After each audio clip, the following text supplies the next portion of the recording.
Today we will design a practice response to the inquiry question. How can we convince year eights that studying Shakespeare is something to look forward to?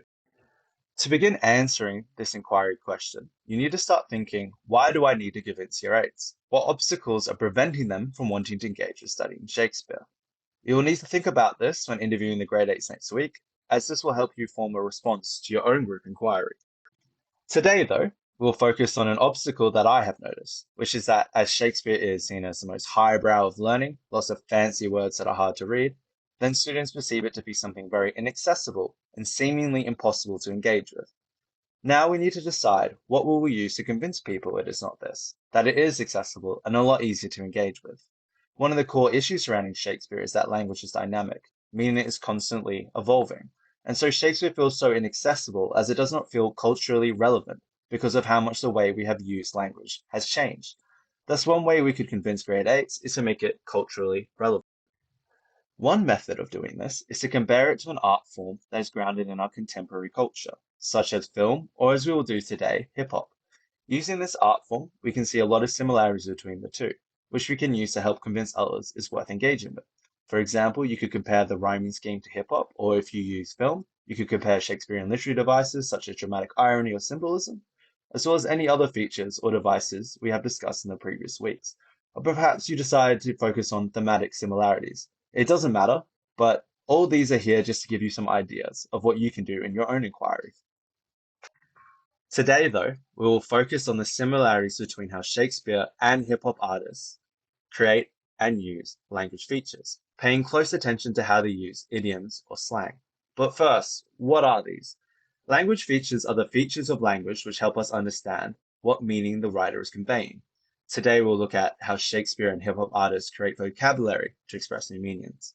Idioms or slang are culturally specific phrases that contain figurative meanings within them, meaning the meaning is not expressed literally in how the phrase is constructed, similar to how other figurative language devices we studied in week 2, like metaphors, do.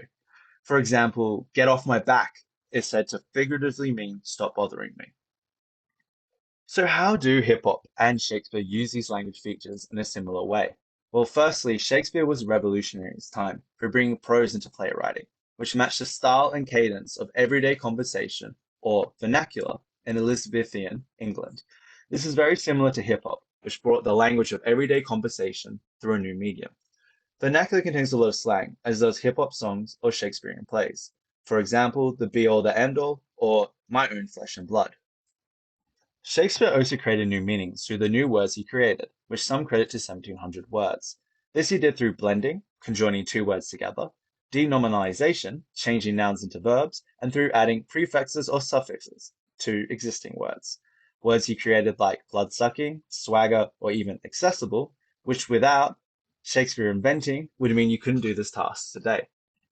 Hip hop is all about creating new words to express new meanings. One strong example of this is the word dench, invented by Lethal Bizzle and used throughout his tracks, which means awesome or sick. For example, that bag is dench. The word became so widely used in the UK during the early 2010s that Lethal decided to start a campaign to get the word into the Collins Dictionary, which due to its popularity was easily accepted. Thus, we can see that Shakespeare and hip hop artists use language features to convey new meanings in very similar ways. This relatability is what we're going to use today to convince year eights that Shakespeare is not highbrow, but something accessible and worth engaging with. So now that we know what will convince them, we're all now going together to plan how we are going to convince them using this information.